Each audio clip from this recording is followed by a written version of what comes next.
So welcome back, kings and queens, and welcome if you're new here. My name is Hope King and I'm the designer behind King's Designs MD. Today you just see me messing around. I just bought this poster board from Hobby Lobby.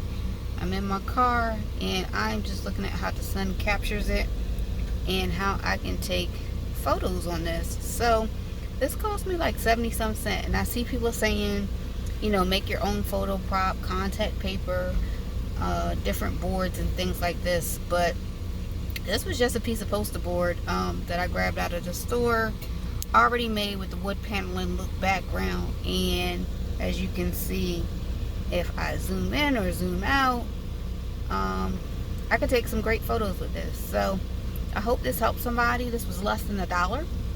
I hope this helps somebody. This might take some great photos for you. You guys have a great day. Remember to like, comment, and subscribe.